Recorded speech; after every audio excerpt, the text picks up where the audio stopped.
The impression the game you get out with what you put into it. It's like a walk of life.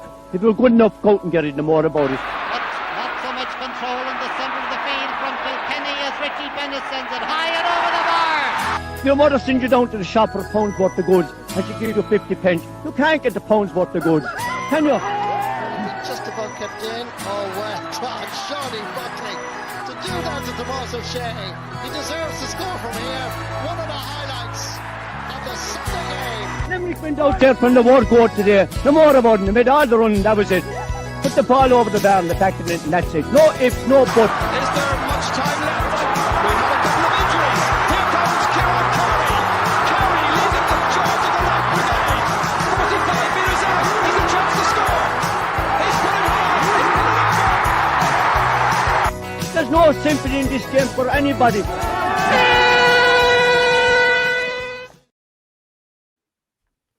Hello, and you're very welcome to Treaty Talk. It is myself, Tom Clancy, back as always in the hosting chair. And a bit like the Limerick senior hurling team, we've given Matt O'Callaghan one half of this arrest, a bit like half of the Limerick hurling team getting last weekend off. And with Matt put down to the sideline, I've decided to bring another man familiar with the press box in around the Gaelic grounds, and that's Paul Shaughnessy, the GA reporter with the Limerick Leader. Paul, how's life? How's all with you? Good, Tom. I was an on-togging sub there for a while, and now I'm on to the 26 for this evening for one night only. But yeah, all is good. Very good, very good. Some people will have seen your byline all around the place with the Limerick Leader in the last 12, 14 months. You're from Galway, but you've made Limerick home now for the time being anyway, and you're getting stuck into the Gaelic game scene around here, and I'm sure you're learning plenty about the nuances of Limerick, and every county has its own, so I suppose you're getting to know everyone and everything in Limerick in Gaelic Games terms anyway. Absolutely, yeah. I've been there since last April 2024, so just coming up to over a year there now, and yeah, it's been great. Like the Munster Championship, to get to cover that is unbelievable, and it's obviously covering the senior hurling team has been fantastic, but even to get to cover the football games as well, it's great, yeah. So yeah, learning a lot about Limerick GA. Can't say no everything yet, but getting there. Getting there is right, yeah. And just to give you have your own podcast as well. You're certainly keeping an eye on Limerick things, but you keep a very close eye on everything in Galway. So just tell us a little bit about that as well before we get into the Limerick stuff for this evening. Yeah, the Maroon White Pod is a Galway GA podcast that I run. You could probably tell this year when Galway played Limerick in the league, I was probably getting a bit agitated, particularly that night when Limerick won so well. But who knows, if there could be a meeting down the road this summer yet between Galway and Limerick, which would obviously divide loyalties there. But yeah, I've been at that for a while, and no more so like yourself and Matt, just trying to cover as much as I can on that podcast. But yeah, I've been at that for about 4 or 5 years. Very good, yeah, fair play. And if anyone is that way inclined or wants to see the Galway folk pulling their hair out maybe later in the football and hurling championships, that's the place to find it. Okay, anyway, we're back to discuss everything in Gaelic Games. Of course, as always, we'll be discussing Camogie, ladies football, men's football, a bit of Masters thrown in there, looking at some club hurling in brief as well. But I think one place to start this week, Matt, I would say Matt, reflex there. Paul, one place to start this week would be senior hurling. Now, Limerick, as we know, officially qualified for a 7th Munster final in a row last weekend. You and I were sitting side by side at the TUS Gaelic grounds. They didn't need to win this game. They didn't need to draw it. They were able to lose it to Clare. But this was an audition for some players, and it's hard to say if many really stood up to the test. It was a disappointing 70 minutes of hurling looking on from our position in the Mackey stand. Yeah, it was disappointing, but overall, I think the main aim for Kylie and Connacht and his management team was probably just to get game time into players when you consider Declan Hannon hadn't played this year at all. It was Colin O'Neill's first start, Peter Casey's first start, Seamus Flanagan's first start, and Darragh Donovan's first start since 2023 as well. So I think the main aim for the Limerick management team was just get these players in and get as many minutes into them as they can. And I think he'll come away happy enough in that sense that these players got the game time, but probably will be disappointed at stages when Limerick raced into a 3-point lead. To be honest, I thought they were on it, and I thought Seamus Flanagan was really going to have a field day.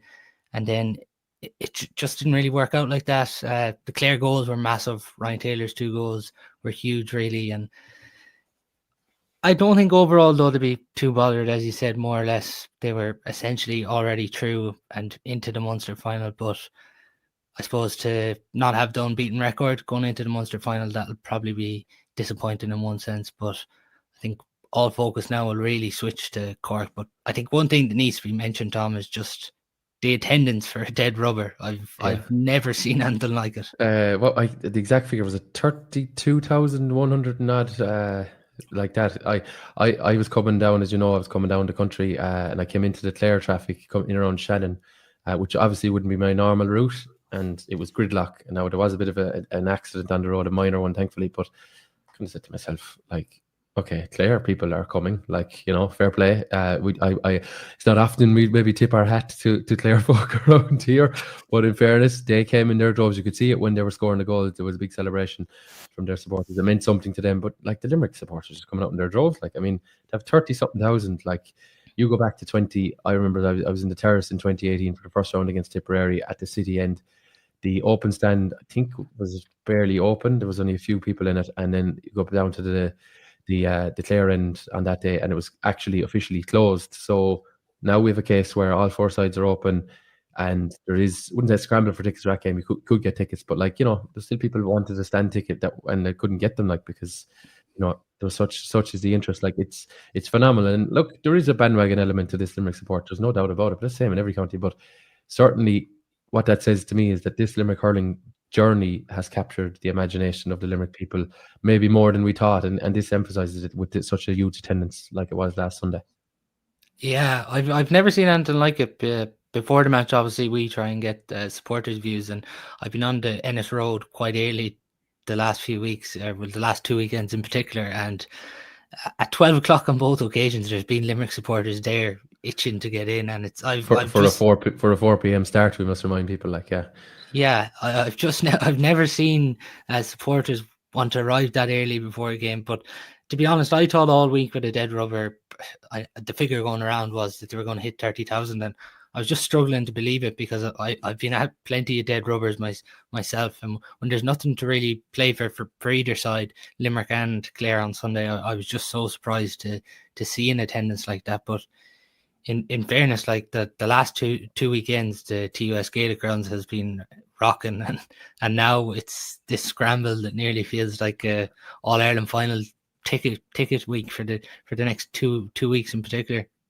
Yeah, I know my own former club, Ballybrown, have sent a message to their support saying, or their members, saying that the demand has exceeded recent All Ireland finals of 2022 and 2023. Obviously, it helps that it's local, but I'd say they're not alone in that. I'd say there's plenty of clubs around Limerick have had huge requests for tickets, more than normal for such a game. Look back to the Anfield action. Positives, Paul, from a Limerick point of view. Look, you mentioned a lot of guys getting there for their first hour. Shane Dowling is one, and it's a remarkable story. It didn't really end the way went the way he'd like, obviously conceding the 3 goals and maybe not the greatest performance from the team overall. But it's a remarkable story for him. July, I think, to 20-something to July 2019 is the last time he lined out for Limerick in a championship game. He scored a goal against Kilkenny, people will remember, in that All-Ireland semi-final last. I mean, it is a remarkable story. He's been a pundit, he's managed the minors, and now he's back playing for Limerick in the championship. It's a remarkable story, isn't it? It's incredible. And when you say minor manager there and a pundit, like he's been through everything, and he's been on the outside of the group. And I'd love to know for himself personally, has much changed since when he left in 19? Obviously, you still have John Kiley, Paul Kinnerk, and the bulk of the management team there, but there has been a couple of changes in the back room since he left. But for himself, I'm sure he was absolutely devastated and heartbroken when he left, and he thought this opportunity was gone. But when you just consider it, obviously he couldn't play for Napier for quite a while.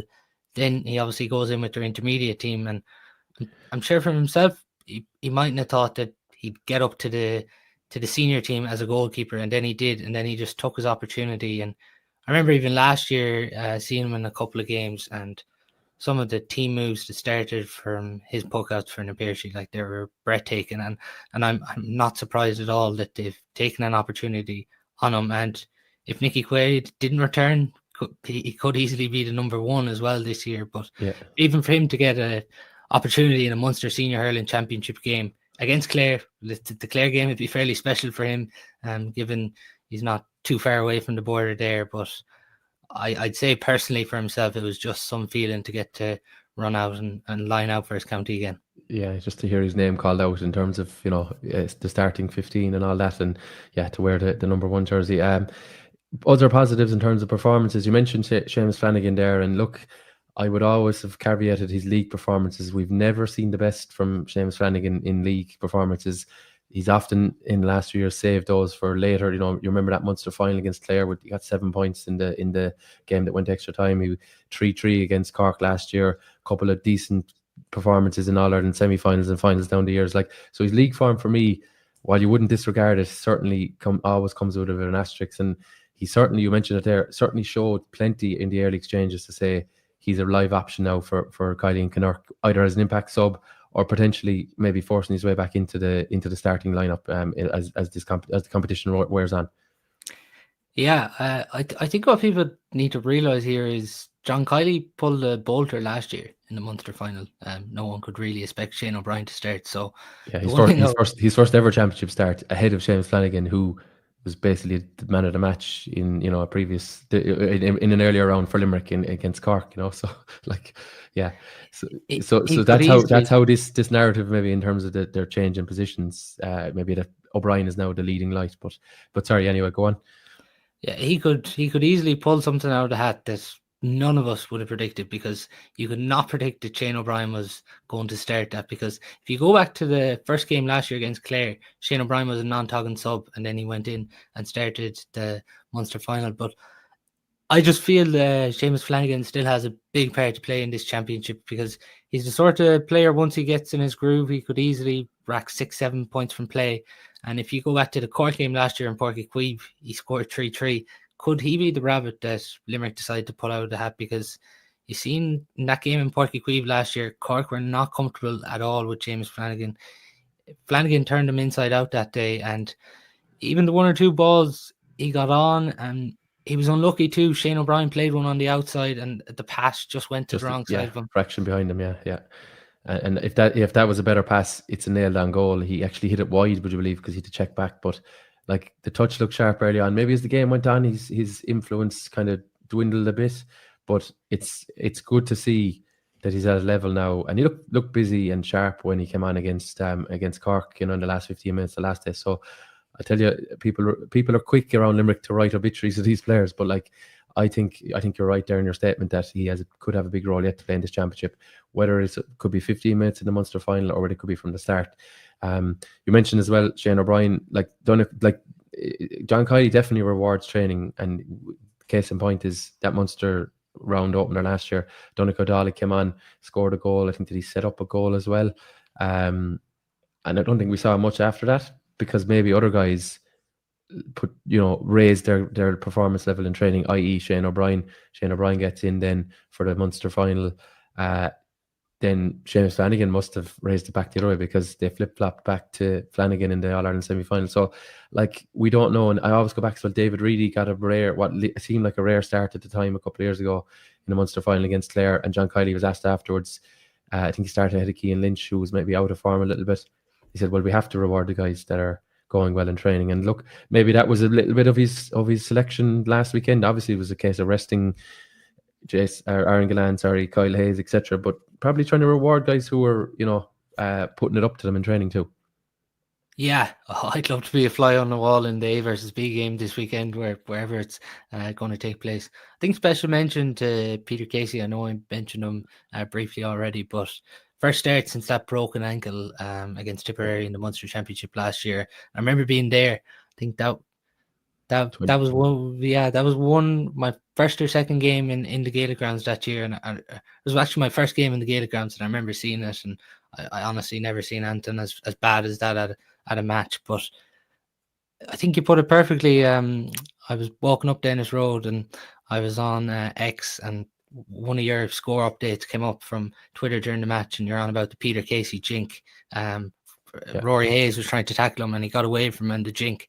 And I just thought it was excellent. And then in the second half, he was really grown into it. And he set Aidan O'Connor up for one. And Aidan O'Connor probably did the best he could given the pressure he was under. And it just went to the wrong side of the post. But I think he was beginning to find his form again. And like Peter Casey's been tremendous in that Roman role, in the corner forward role that he's played over the last number of years. And as this championship goes on, a finisher is going to be absolutely crucial. And like with Flanagan there and Casey now pushing for the inside lines, it's a brilliant position now for Kylie and co to be in. Yeah, and I think last weekend, just to move it along as well, Adam English didn't start, and I think when he came on, we kind of like, oh well, maybe that's the last time this year this guy won't start, because the energy, like the magnetism he brings in terms of opposition players, even the ball, it's just.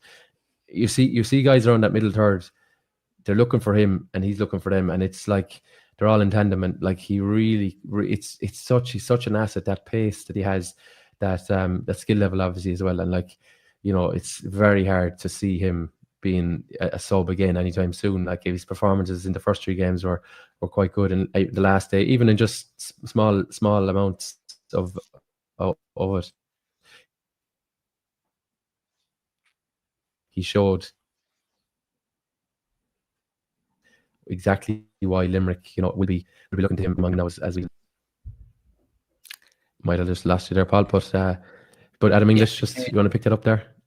Yeah, with Adam English, what a 12 months this man has had. I remember interviewing him after the Fitzgibbon Cup final, and I was talking about his 12 months, and he just smiled, and you can see he's just enjoying it so much.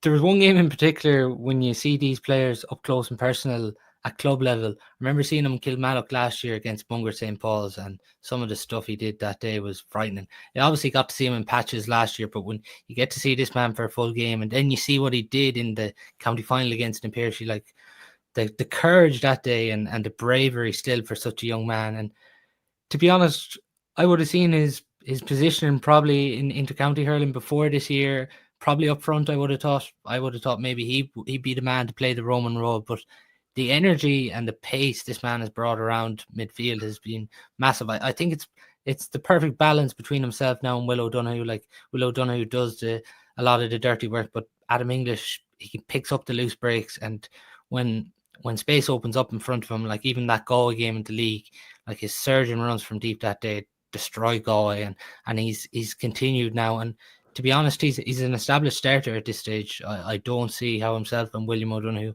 won't be the midfield in the Munster final, and he's just consistently built on each game. And I think what people forget is the amount of games this man has played over the last year. It's incredible when you throw in UL Fitzgibbon, because I think he nearly played all the Fitzgibbon games for UL along with Doon, and now nearly every league game, I'd say. Yeah, I'd say so, yeah. And I think John Kiley referenced that in one interview recently. Was it last week or the week before, that like those guys, the younger cohort playing, like it's not about getting them fit or plenty fit, but it's about getting them really used to this environment, to this platform, used to that green jersey. And Adam is someone, and a bit like maybe Aidan O'Connor and Carl O'Neill maybe going back a couple of years, like there's no substitute for experience at this level. You can talk about playing for your club or your college or even your school before that, but there is literally no substitute for getting into the thick of it in those league games, those early Munster round robin games. And obviously they've done like Adam has served his apprenticeship well and truly now, and there's, you know, it's going to be interesting to see what sort of trajectory he goes on, and indeed what other plans teams will have to halt him, because, you know, he's someone now if you were in an opposition dressing room, you'd be speaking about how do we curtail his level of involvement, because, you know, he's influencing games on the scoreboard, he's influencing in open play, and you know, he's gonna take a fair bit of minding in the Munster final and beyond. Yeah, it's going to be very interesting to see what Cork do with him, even looking ahead to the Munster final. Ethan Toomey was there, and he obviously wasn't there at the weekend, and he probably would have been the matchup for him, because they probably see Tim O'Mahony going on to William O'Donoghue just physicality-wise, and they both match up fairly well. So it's definitely going to be interesting, but I just think he's really give a new dimension to this Limerick team, and by Adam English going to midfield, it's allowed Keane Lynch to go into 11, and we all know the Munster Championship Keane Lynch has had has been absolutely ridiculous. Like, I'd love to in-depthly go back and watch every Limerick game and see how many times Cian Lynch has touched the ball in the lead up to each score, because he's really back to his best. Like, and Tom, for you, I'd say as a Limerick supporter, it's just a joy to watch. It is, yeah, and I know we had Kieran Carey here last week, as Kieran is his uncle, and look, he obviously club man is as well, and he'd be biased and blah blah blah. But the quote I have from him, I meant to put this up online. It was on our podcast last week, anyone for people listening, but he said Cian was on a different level. This is against Cork. He was on a different level. He's the captain now. He doesn't have to say anything. He just does his chirping with the hurley, sorry. And if Cian is singing an old tune, the rest will follow. And he said that's the way it appears to be. And I think that's a fair summation of it, in terms of, if Cian is humming, Limerick should be humming as well, because he a bit like Adam when I said he's a magnet. When Cian gets that ball, he doesn't score an awful lot. I think he's only got maybe 60, 70 points for Limerick in 10 years, which is, not like, it's not groundbreaking stuff, but he's probably set up quadruple that, or been involved in 4 or 5 times that, because there's people know he's so good, they could close him down, and then he's play a short hand pass, short stick pass, or a long one, as the case may be for Aaron Gillan's goal the last day. Like, he just has it all, and I suppose his role now in the Munster final is something again that Cork will have to really put their focus on as well. It's such a headache though for Cork. Do you go out and follow him? If you go out and follow him, you're leaving more space for Aaron Gillan, Shane O'Brien, and the direct ball is on way more, because there's just acres and acres of space in front of him. Even I remember going back to the Waterford game in Walsh Park, Tadhg de Burke tried to sit back and stay in his role and protect his defence, and that just allowed Cian Lynch to thrive. Yeah. So yeah. I really don't know what you do. Yeah, the video analysis in Lee's side will be busy this week. I'm sure the next week as well, to trying to come up with a plan there. And well, best of luck to him. Just the Munster Championship, we mentioned Cork there. Obviously, people will know they've qualified for the final now. In fairness to them, they did enough against Waterford. I did watch back extended highlights and flick through bits of it. It didn't look spectacular from their point of view, but nevertheless effective. Fairly strong at home, in fairness to them, in the last number of years. Big backing again. I think Anthony Daly said it was something like 95-5 in terms of in the stands. He was there for RT, obviously, but Cork coming up to Páirc Uí Chaoimh, like I would say they've nothing to lose. I mean, they have to try and win this Munster final, but it's probably not a bad position for them to be in now that they've lost by Limerick so heavily the last day. They've got back on the horse, and I suppose what can go wrong did go wrong the last day, so they'll feel there'll be a natural improvement from the last Limerick performance. Yeah, there just had to be a reaction from Cork the last day, and it was probably the most difficult 7 days they've had under Pat Ryan, but to come out and get the result, it shows character, and it shows there's something there. The big thing for Cork is, though, the injuries are just such a worry now at the minute. Like, Jeremy Millick has a superb game and he goes off with a finger injury. Niall O'Leary misses the game. Rob Downey misses the game. Declan Dalton misses the game. I think they need these players back. Particularly, I think people might say the most important one is Rob Downey. I think the most important one is Declan Dalton, because I think so too. Yeah, it's to disrupt that Limerick half backline, you know. Yeah. To really cause the problems, as he did last year in Croke Park, you know, and that even to have those long range frees, they missed a few of them in the recent game at the Gaelic Grounds. It's not Patrick Horgan's strong point. It's not he's overly poor at them either, but Declan Dalton has that in his locker now, and it's concerned. But if he's not there, then you can't guarantee that they're going to score the 3 or 4 of them that you probably need in these championship games. It's weird to say this, but I think with the way Kyle Hayes is playing at 6, you nearly need someone to kind of man-mark him, but give him something to think about. And I think Dalton is the only player really for Cork that does that, because even if you look at Darragh Fitzgibbon, he did struggle in that game in the TUS Gaelic Grounds in round 4 of the Munster Senior Hurling Championship. So, and as you mentioned, the long-range free taking, he's just superb at it. And even if you go back to the All-Ireland semi-final last year in Croke Park, Dalton was unbelievable. Like, he was on it. I just badly think they'll need him back, and it'll be interesting to see can they get all these players right. Rob Downey's obviously crucial too, at 6. If they don't have Downey or Dalton, I think this task becomes a lot more difficult. But the one thing for Cork is the hype isn't as big now as it was coming to the Gaelic grounds last time. And I'm sure Pat Ryan can say a lot of motivating things now over the next week and a half. Yeah, it probably doesn't need to say much as people would say. Just with the Munster Championship as a whole, people probably knocking it this week, and I'm not going to go near the structures thing. I know I saw you the tweet about it. Can we not just talk about the hurling? But like, far from a vintage hurling championship, but I mean, like, what do we expect? Do we expect every game to be 4-28 to 3-27? Like, I mean, I think it's been a very enjoyable championship. I know we'd be positive because Limerick have won. You know, from Limerick point of view, they've been going well. But even the other games, the Limerick Tip game, I thought it was a very enjoyable game. Waterford, very good win over Clare.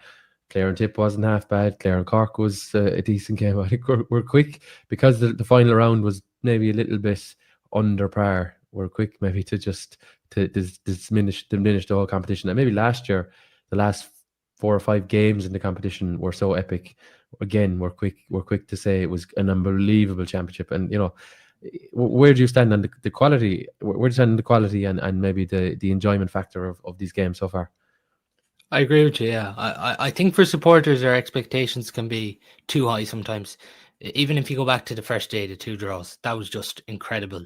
And to live up to the expectation of that, both of those days, coming away from Thurles, like that Limerick Tip game was breathtaking stuff. Like there was 5-10 minutes left, and you really didn't know who was going to win, and the way Clare turned it around. But the Tip Clare game in Ennis, I thought it was a fantastic game. Tip looked like they were cruising, and Clare threw everything back at them. And then Waterford beating Clare in Walsh Park, there isn't many people that expected that. So I thought they were another great games. But overall, I think it's been a good championship. Obviously, the last day there was only really one game in town, obviously with Limerick being through and Clare being out. But the Waterford Cork game, I just think that was very touchy because it was ultimately deciding which side we're going to have a summer and which side weren't. So that's probably why it became a bit cagey. But I think it's only going to get better from here on now in. Like, you look at the Munster final, Limerick Cork, and can't forget my goal as well. I'll have to get it in there. But going absolutely, and the Leinster final, by the fact that you're hearing up to 20,000 free tickets to clubs for kids. Joe McDonald's on before it. That should be a good occasion. Sunday afternoon. Obviously, we hope the weather will hold well for that. That should be an enjoyable occasion. Obviously, we need Galway to be at the level of Kilkenny, which they weren't in round 1. But like, if that is close to an even game, you could expect decent things there, because like, as the championship's gone on, we've seen more. Galway have improved. There's probably no doubt about that. And Kilkenny have brought back. Obviously, TJ Reid is the highlight. Like, but they've got back to, they're getting towards their full team. And you'd expect, when they played a few weeks ago, it was on a bog in Kilkenny, but like in Croke Park, this game should live on up to it. So I think two good provincial finals. Okay, the quarterfinals, it depends on the combinations when we get there. Mightn't be incredible, but I mean, you're going to have Cork or Limerick, Kilkenny or Galway in a quarterfinal. So and potentially Tipperary and Dublin join them. So like, you could have two decent quarterfinals there. And as we know, the last 5 years, maybe 5 or 6 seasons, the semi-finals have it's been a fantastic weekend of hurling. So look, I would be slow to join anyone in that kind of hurling. It's been a poor year, and we need to change everything. And the doomsday people, I think I'd be slow to join them. You're in that boat as well, Paul.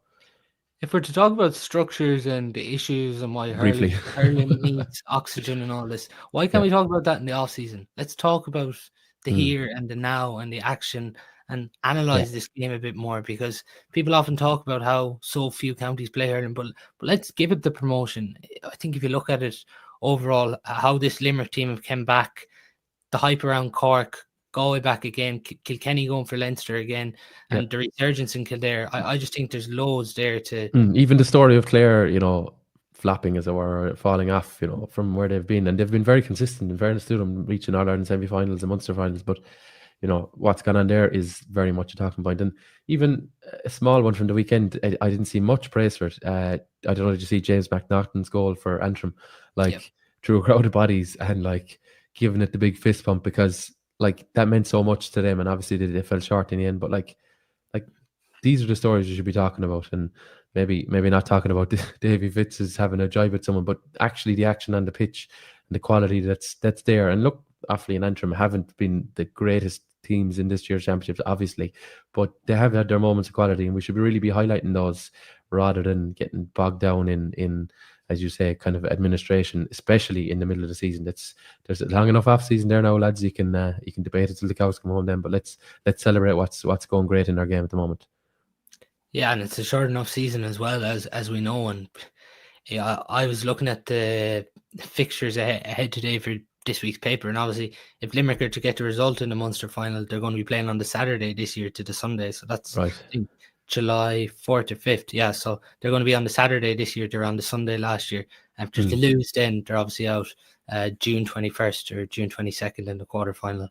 Yeah, okay. I think that's actually the Saturday, though, because I think the Tailteann Cup semi-finals get Sunday. You're right. They have been the Saturday last, I suppose, since we came back to this format in 22, isn't it? So the last 3 seasons, and this is the 4th season now of that Saturday thing. So if Limerick are there, lads, don't be surprised that we're heading to Thurles or something I just have one question for you, Tom, on Limerick. Go on. I never get questions. For the Munster final, starting 15-wise, would you start with the same team that bet Cork in round 4? I think it's probably an easy yes in a lot of ways. However, I would wonder, could David Reedy perhaps be dislodged by a Seamus Flanagan, or, as you say, is there an old trick up the sleeve there that we're not seeing? Because Limerick have always tried to evolve their game. People will always say, "Oh, should I play the same players?" But they've always evolved the panel. They've always evolved who comes on, when they come on. I'd say it'll be very close to that 15. I'd be very surprised if we're not going back to at least 13 or 14 of them. I can't see why you wouldn't. But I wonder, does Seamus Flanagan find a new gear? Does Shane O'Brien maybe struggle to get the level that they want out of him? I'm just using him as an example. Or, he's a quiet enough day against Cork the last day. So I wonder, did they rethink that, or does something else happen? There's obviously possibilities of injuries, but I think the obvious thing is to, if everyone's fit, head back towards that as much as you can, and then see where those lads can carry it. But look, we'll in John Kiley and Paul Kinnerk we trust around here. As Matt would always say, it'd be very foolish of us to question what those men and their backroom team are doing, because in fairness, they've got it right way more times than they've got it wrong.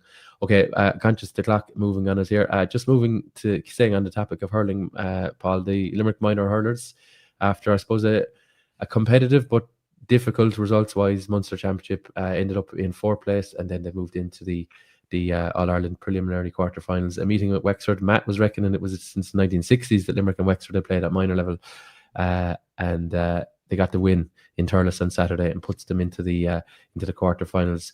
Good again. I always, minor is development. Good to get another win. Good to get another game this coming weekend, and I'm sure Donal O'Grady will have been pleased man in Thurles last Saturday.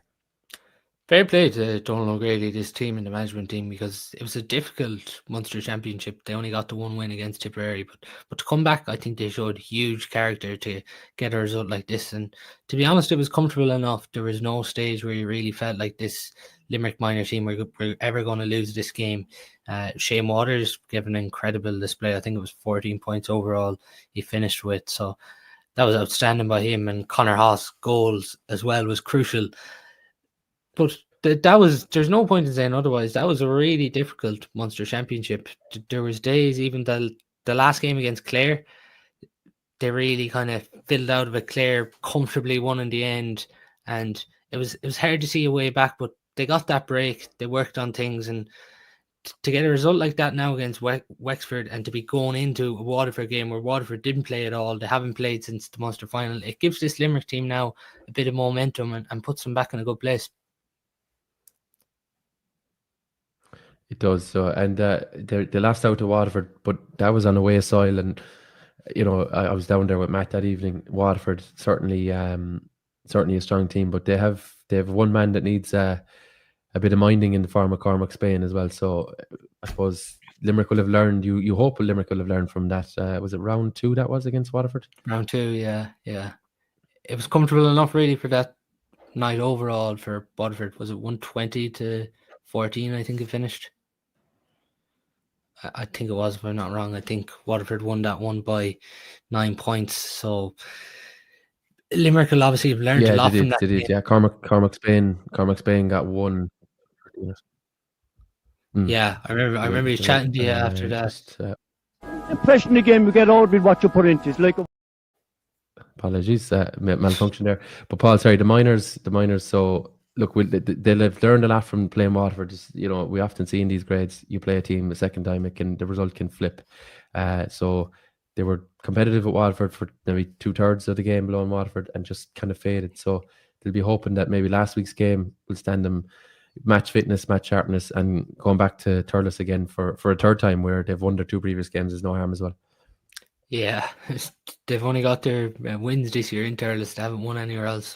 But they're going somewhere where they're unbeaten. So that'll be a big positive. But yeah, as you mentioned there, it was comfortable for Waterford in the end. But at the same time, as you were mentioning earlier on, they were fairly close with Waterford at halftime. So that'll have to be a big positive. The form Shane Waters is in, like racking up 14 points out of Limerick's 120 the last day, is incredible stuff. And even players like Cathal Dennehy, I've been really impressed anytime I've seen him. I think he provides Limerick with a big presence. And Paul Murphy as well from Castletown, Ballygran, he's been really good throughout this championship. So they're developing. It's crazy to think if they were to get a result this weekend, they're in an All-Ireland semi-final, and coming away from some of the Munster games, not a lot of people probably would have thought that. That's true. Yeah, a lot of people would have said, "Oh, this team isn't destined for much." But then again, they're an hour's hurling away from, as you say, the last 4 at minor, and that would be a great achievement for this group. And a lot of the extended panel and even the subs are eligible again next year. So no harm at all that there's more exposure to them being involved in the intercounty match day at this level. Okay, that's Sunday 1 p.m. in Thurles for Limerick, part of a doubleheader, the first of that doubleheader. So I'll be there. I'll be keeping an eye on it at the weekend. Just to mention as well, the Senior Hurling League Final. I know there's league finals and semi-finals and all that been run off around the county, but just to mention the senior one, I think you were in Clare last evening as Kilmallock got a late, I think it was at 1-2 down the stretch, just to pull away from a hand and win it by a narrow enough margin and book their place in the league final with the Piercing. So what did you see from Kilmallock last night? You're always curious this time of year to see who's playing and who's playing well, and who's on the sideline and who's doing the talking and all that. Yeah. And what different club teams are doing. Oisin O'Reilly, obviously, who's not with Limerick this year, he was involved last night, got a goal from corner forward. Graham Mulcahy as well, back playing with Kilmallock, back playing basically full-time now with Kilmallock, obviously, since he announced his retirement from Limerick. Conor Hanley Clark, who's been involved with Limerick throughout the year, he was really impressive last night in goals, because there was really difficult conditions last night in Clare, and some of the frays he landed. Now, the breeze was tricky in Clare last night. It wasn't just a breeze that had carry a free over the bar, but he chipped in with some big scores from frays, and his puckouts were really impressive. On the hand side of things, Jack Cosgrove, who was with the Limerick under-20s, he actually played corner forward last night, and we obviously seen him as a defender for the Limerick under-20s, but I thought he was really impressive at corner forward for them. Got some big scores for them last night. So Kilmallock will be happy with the way they won it. And Ahan will probably be a small bit disappointed now. They didn't have the 2 Marcies, obviously, and Gary Brennan was on the sideline, so he didn't play either for them. But Kilmallock have been rewarded, obviously, now with a home league final this weekend against the Piercy. Just to mention, or just to discuss it there, Ahan's maybe Achilles heel, as they haven't had enough scoring forwards. I wonder, are they trying to get young Cosgrove into that mould? They've been decent enough defensively. They don't ever, in the senior A ranks, concede huge totals. It's, they've been decent in that regard, especially when you have someone like Dan Morrissey at the heart of the defence. It's probably no harm, but maybe I wonder, are they just trying to explore that avenue to see can they get another man to join Tom Morrissey and the likes of Ronan Fox as kind of chief scorers and guys that chip in. That's something they're probably looking at. But the Piercing anyway are in the other half of this final. The Piercing got the better of Crow Kilfinney last weekend. I think that roll Adrian Breen off the bench. Crow Kilfinney, as we know, going up from intermediate to Premier Intermediate. So a good test for them to be playing in a very established senior team in a league semi-final. And I'm sure the management team there will will be pleased that A, they won the West League, and B, then they're competing with the skeleton anyway of a senior hurling team. Yeah, Croke Kilfinney had to get, Na Piercy had to get 2 goals late on. Croke were winning that game for the majority of the game, so they'll be happy out to push Na Piercy and nearly get the victory. They'll have to be delighted with that. Yeah, it's a good point that you make about Cosgrove, because the hand defensive spine last night with Evan O'Leary at full back and Kieran Barry at centre half back, like they looked really solid. And if you throw Dan to come back into that, they're fairly stacked there. So Yeah, probably is something they're trying to do with Jack Cosgrove. Obviously, for Kilmallock as well, Garrow Jenright would have played. He would have been minor last year with Limerick. He played wing forward last night for them, so they're trying to get a bit of youth in there. And Gavin O'Mahony was playing again last night for them. right. Yeah, Gavin, we'll thank you for mentioning him and youth in the same sentence. So we'll leave it there. But obviously Barry Hennessy is retired, so that's why Conor Henry Clark looks to be the man in the possession of the number 1 jersey. So a little bit of change, I suppose, and it'll be interesting to see what way these teams will line out eventually in what are we looking at, 12 weeks time or thereabouts in am I wrong with 12? 10 weeks time. I'm fast forwarding, when the championship club gets underway. So look, that is when, sorry, what day did you tell me that league final is? It's 7:15 throw-in on Saturday? That's Saturday in Kilmallock at 7:15. Yeah. Very good, very good. So the Pierce League in Kilmallock this Saturday at 7:15. It might be one for people just to fill the hurling void in their life this week with nothing on the intercounty scene. Moving to football, Paul, the Limerick senior footballers had their break. They're heading back to round 3 of the Tailteann Cup, and as we've discussed, once again they're in the knockout stages, and a bit like two years ago, in the knockout stages with a game to spare. Now they're up against one of the favourites for the competition in the form of Westmeath. Big chance for both these teams. The winner here, this has been played in Portlaoise, as are all the games neutral in the final round. Big opportunity here for the winner to give themselves a home quarter final, a break week as well, in what is going to be a bit of a blitz from now to the end. So while they've their business done in terms of knockouts, there's a nice little carrot here for both teams.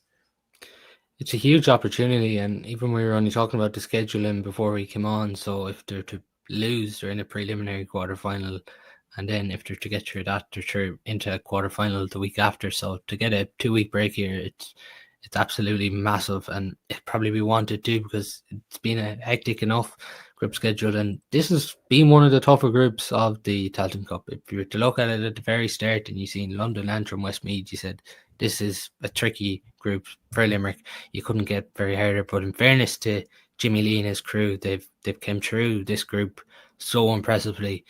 That result, when I seen it in Corrigan Park, outstanding stuff. Like, to win in that manner up in Antrim against Antrim was incredible stuff. So they have to be delighted with where they are, and it's a free shot in one sense. They're going into this, they can have a cut off Westmeath. Westmeath in the spring have been one of the most unluckiest teams across all 4 divisions.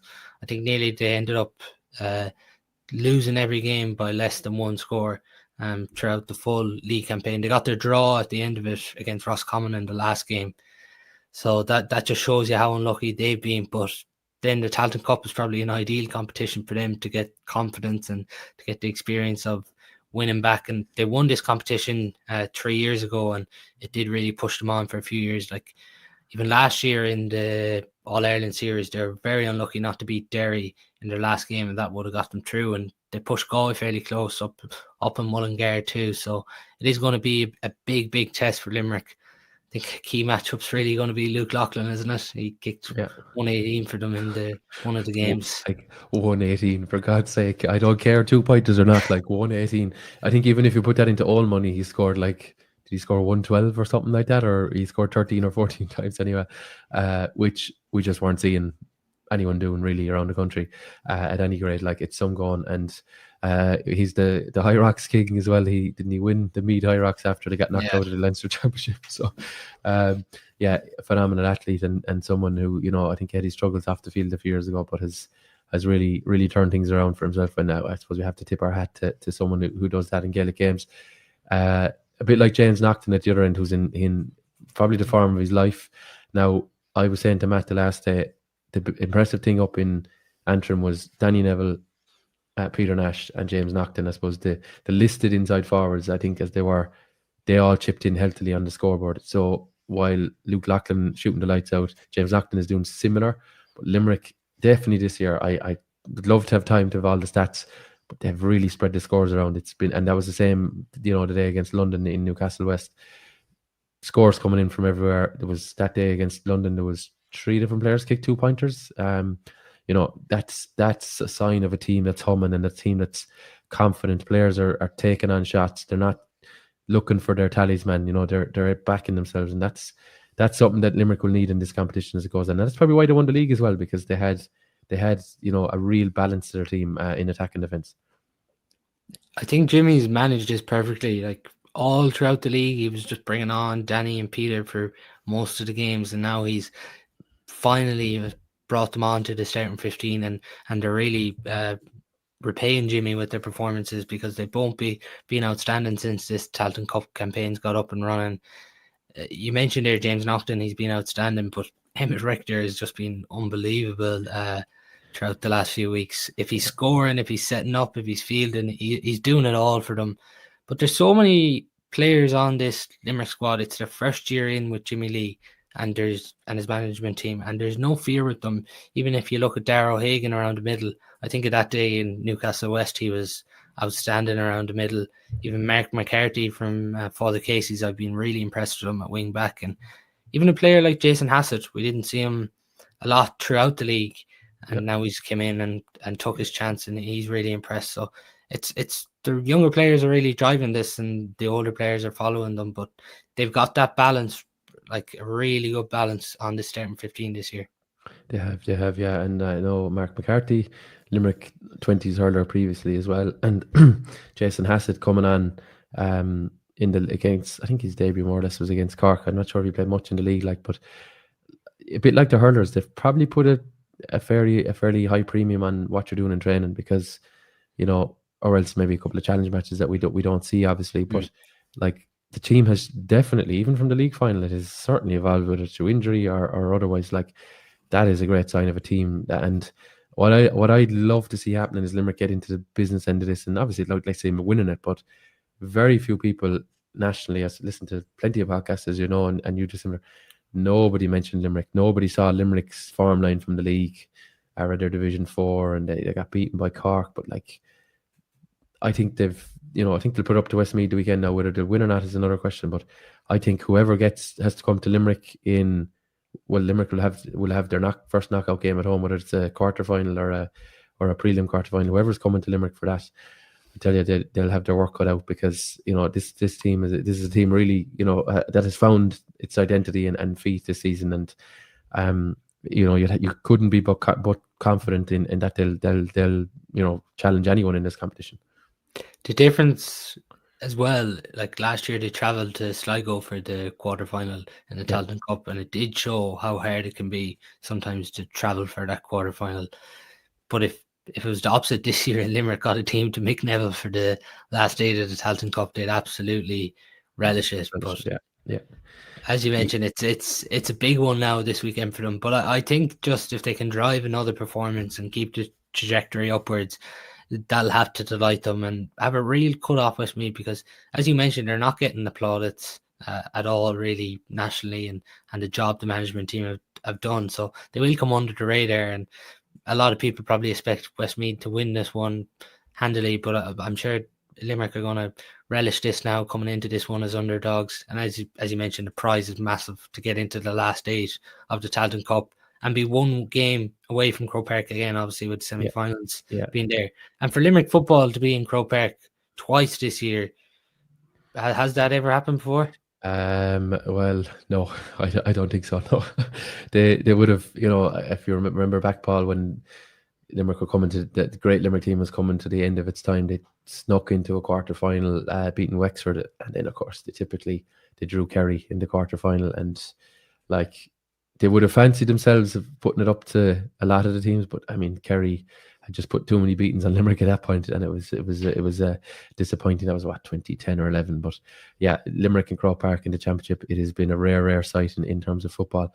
So look, that's the card. I think the other one as well is they've lost quarterfinals to Laois at home in 2023, and obviously you mentioned the Sligo one there last year. That one. Yeah, and like I think they felt that they didn't score a goal that day. They should have scored 5 or 6, and then Laois the following week conceded 7 to Down in the semi final, and I'd say that must be in the back of the minds of some of the players now. Obviously, a lot of the players are still there, but not all of them now. But the lads that were involved, I think they must look at that and say, "Oh, what a chance missed," because they had to beat the Laois, and then Laois just didn't perform in the semi final, and Limerick would have certainly put up a better showing.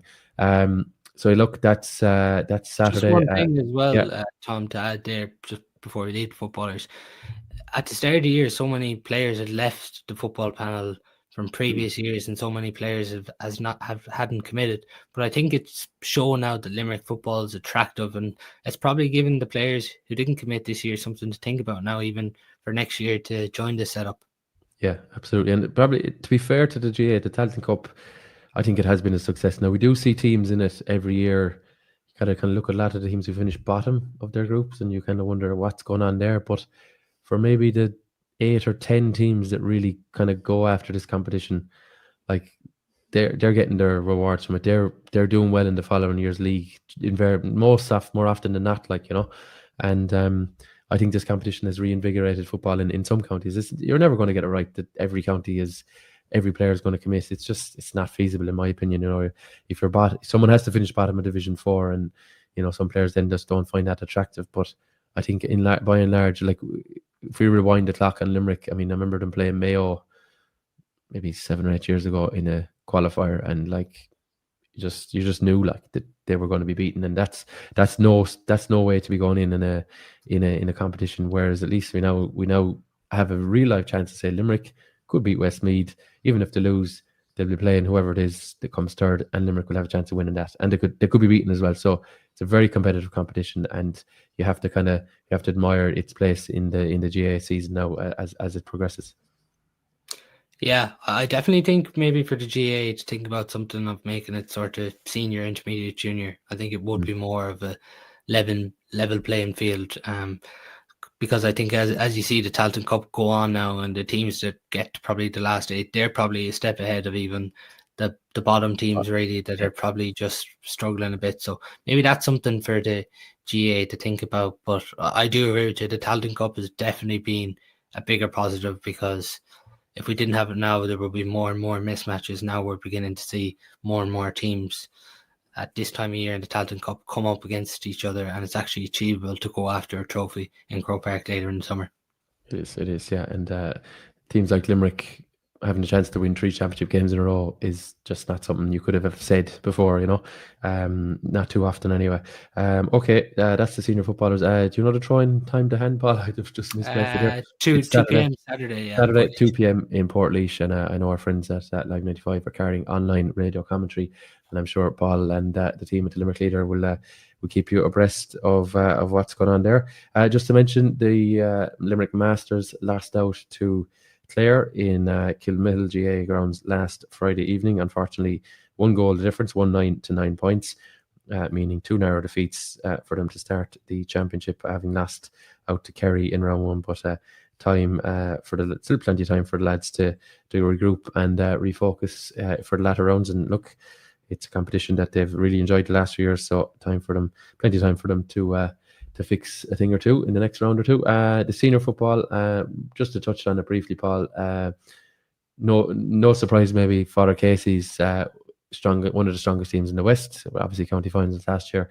They're after marching their way into the all-county league final as it is, and they'll be playing Monaleen. So again, a bit like the hurling, chance for those teams to do a bit of experiment and do a bit of trying to find a bit more in their panels, and indeed find a bit more about new management and new men involved in the background. So big opportunity for them. They're playing on Friday week, which is the day before the Munster final, so the 6th of June. So probably no surprise that 2 clubs like that, who would have plenty of depth, have progressed this far. It's great to see Monaleen back being competitive after last year, because even what went on, getting themselves into that relegation battle, it's good to see things back on track, because previous to that they were a regular team that got to county semi-finals. So it seems like things are back in the right direction there. But from a Father Casey's perspective, as you mentioned, no surprise at all, given the age profile of the team. And even for them last year, I know Daniel Daly fairly struggled with injury and he got himself back, but to have him back firing for them now is a big addition for them. And even if you're looking at the Father Casey's representatives on the Limerick team, they really have pushed on this year. So no surprise at all to see Father Casey's in a league final, and they're probably hoping to go one step further now this year and like get into a league final and get another trophy on board for them. It'd be massive. Yeah, absolutely. Yeah, their big game though, I'm sure this year, is the Father Casey Cup. Of course, it's eluded them for far too long. They're sick of me reminding them, but that's the championship trophy, obviously. So they'll have eyes maybe only for that. But league final, no harm to pick up a one there. So Friday week, the 6th of June, in the venue. Do I have the venue to hand? Skeeton. Oh, Skeeton. Yeah, halfway house between Father Casey's of Abbeyfield and Monaleen. Okay, that's it in terms of the men's football. Silverware for the Limerick ladies football last weekend in the Munster B senior football final. Matt was quick to point out they lost out to a late goal against Clare in the round robin game, which was round 1 of this competition. And sometimes it comes full circle. I think it was a late goal from Roisin Ambrose that swung the pendulum Limerick's way, and they defend their title, Paul. So very, very, very good Sunday afternoon for them in Mallow, and no harm to have a bit of silverware under their belt heading into the championship. 2 in a row as well for this Limerick team. Last year, I think they bet the Cork second team in this decider. So big for Limerick to get a result. And as you mentioned, they lost to Clare in the group, so it was good to get one back on them. And it's a big result now to get one like that heading in towards the championship. Obviously, it gets underway this weekend for them down in Kilkenny in Callan on Sunday at 1:00. But this Limerick team, they performed excellently throughout the league and really punching above their weight, because for that league, what people forget is they were coming up against teams that are playing at a higher level than intermediate teams. Yeah. And the Intermediate same teams. here, Clare intermediate as well. So they're really shown to be competitive against whoever they play, really.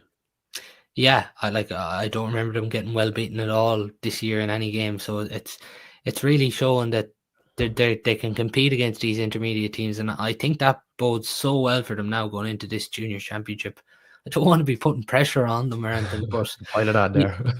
you do really feel like they are one of the teams that can really go after the junior championship this year. Like the work Mike Quilligan and Sean Kiley are doing, and they're really seeming to build a squad with this Limerick team. And as we mentioned, like playing intermediate teams and beating them and then going back into the junior championship, like that bodes well, because you're at a higher level now against some of these teams that you're coming up against. And I know maybe they might switch up the squad a bit, just given the starting 15 maybe a bit this weekend, because you would expect them to really probably have too much for Kilkenny this weekend. And it's, as we mentioned, with the men's footballers being a hectic schedule, this junior championship and junior group that's going to be a hectic schedule. There's going to be a lot of weeks back to back, so it'll be about mixing up this starting 15 as they go on. Yeah, and just looking at the scores from the weekend, I know I said that Roisin Ambrose, her goal put Limerick 4-5 to 4-4. It's a bit of a tongue twister. That put them ahead. Clare, in fairness to them, fought back with, I think, level it with a free. And then Roisin Ambrose and Rebecca DeLee kicked the winning scores to put them 2 ahead by the finish. But like familiar names on the score sheet: Catty Mee 2-1, Roisin Ambrose 1-2, McNamara a goal, Rebecca DeLee a couple of points, Caoimhe McGrath and Maeve McNamara points apiece. Like, so it kind of looked like their championship team, and maybe it's close to it anyway. Maybe they looked at this in the context of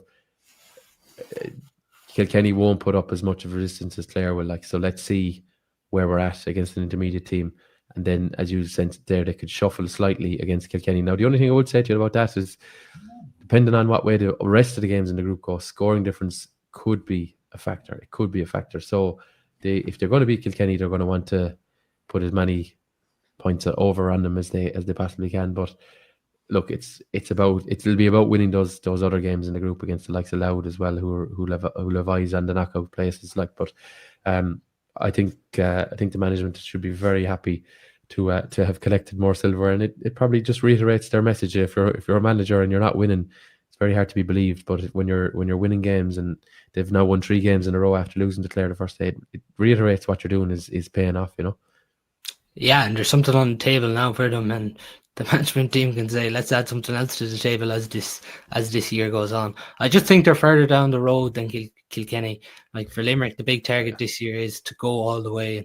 And even when you've talked to the management team at any stage, they've been vocal about that. Even when they were towards the higher on the table in Division 3, they were targeting going after promotion, and they weren't a million miles away from it. They just narrowly missed out in the end.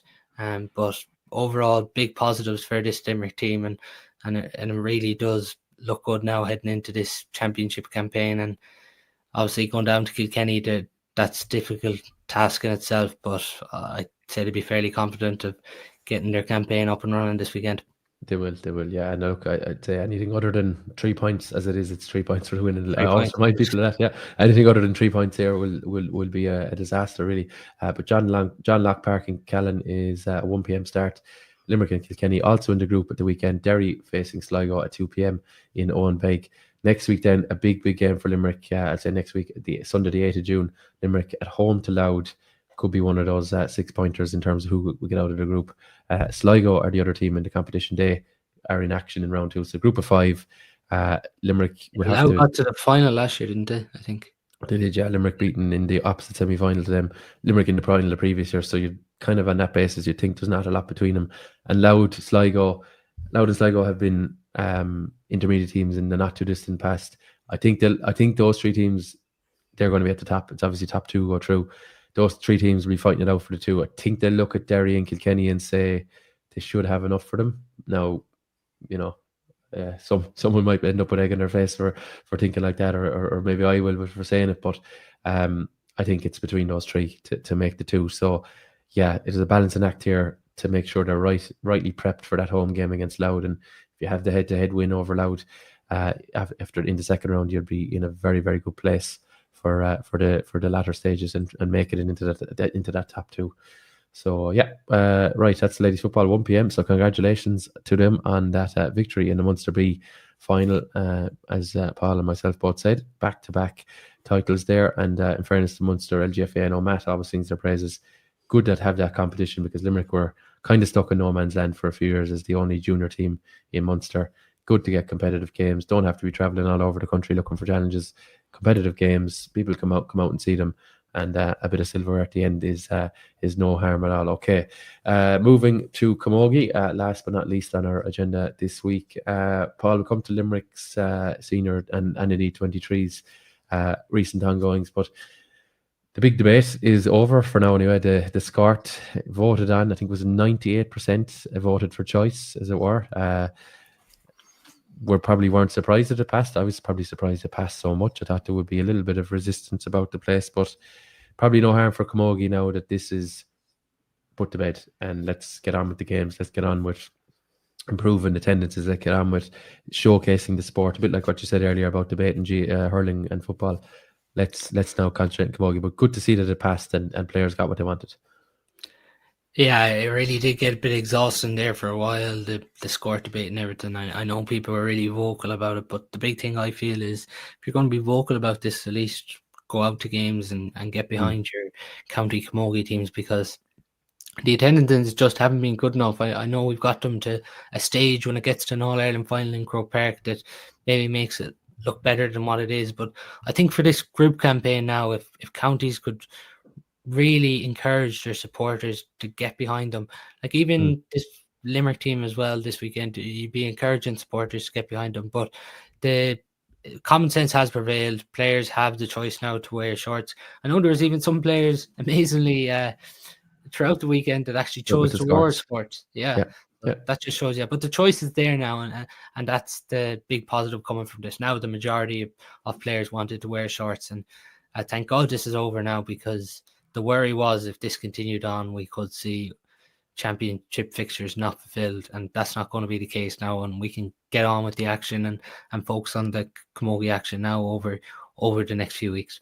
Yeah, it certainly got very messy there, and In fairness, I do tip my hat to Cork and Waterford probably in particular, because Waterford aren't blessed with Munster titles in Camogie, and I suppose they took a stand. They put potentially be forfeiting the final on the line, and okay, that hasn't been played yet, but that was a big stand for them, and look, they got where they wanted. And in fairness, I must commend the president of the Camogie, Brian Malloy. He kind of said, look, that's fine. Once we will do this properly, we will have a vote and we'll see where we are.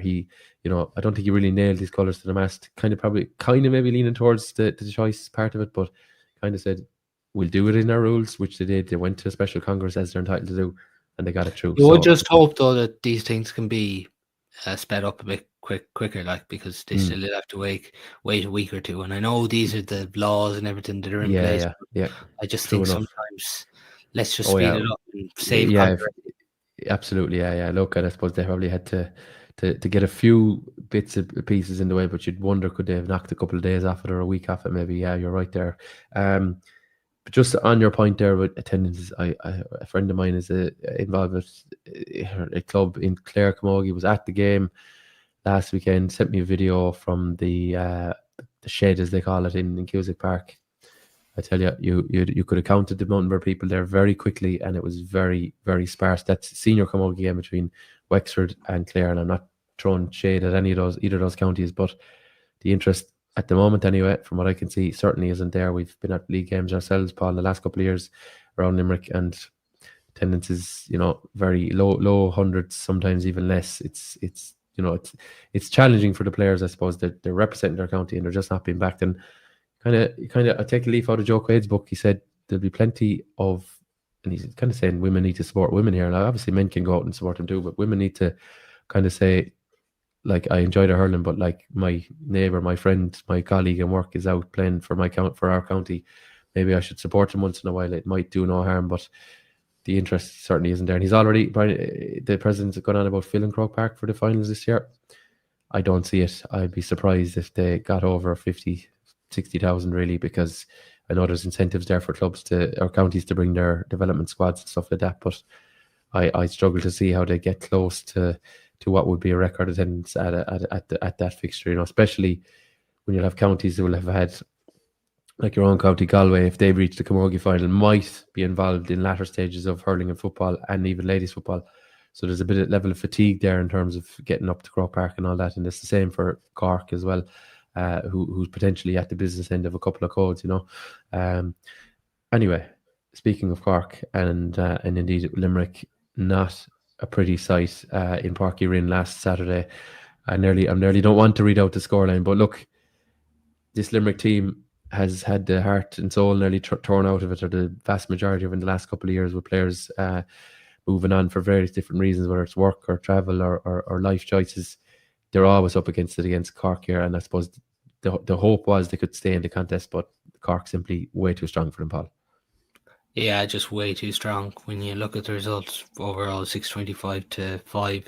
This was always going to be a difficult one. There's no point in saying otherwise, and you need to be realistic in one sense. And I know from even chatting to Joe, he was just talking about it, how tough this was going to be, and it was a tough start, and you can't get a tougher start really when you look at it overall. All-Ireland champions away. Yeah, and back-to-back All-Ireland champions as well. Obviously there's some Limerick involvement in that Cork Camogie backroom team. Adrian O'Sullivan, the coach this year there of the Cork Camogie side, but I just think it's one now. Park, forget about it, move on. They're the best team in the country. Limerick are trying to get there. They're desperately trying to get there, but they're a while away from there yet, as you mentioned. Just the squad, players leaving the squad and everything, and even Joe's interview after from the teams that played in the county final this year, there's only one player from the two county final teams this year, so that's a challenge in itself, and they're trying to build something. But for now, the next 2 weeks are the two big weeks really that will define Limerick Camogie season. It starts with Wexford and then with Clare, so that has to be the focus now. I just think Parkett, forget about it. Cork are likely to win the All-Ireland again this year when you consider where they're at. Like as he mentioned himself, this Cork Camogie team are going on training camps, and I think that kind of says it all. There's not many Camogie sides out there going on one. No, the haves and the have-nots, I'd say, is an easy way of summing that up. That's a very fair point. Yeah, they were out out of the country, which, yeah, unprecedented, but great to see that that's the level that Camogie teams are getting to. In fairness, and maybe in Cork, they've such a tradition that it's very hard to get yourself to that level. They've such a backing and a tradition for that. No, not the greatest attendance either for them on Saturday, but what I mean is a backing off the field, and it's kicked them on. So it's Wexford this weekend as part of a doubleheader, I'm led to believe. The under-23s make their debut in the national competition.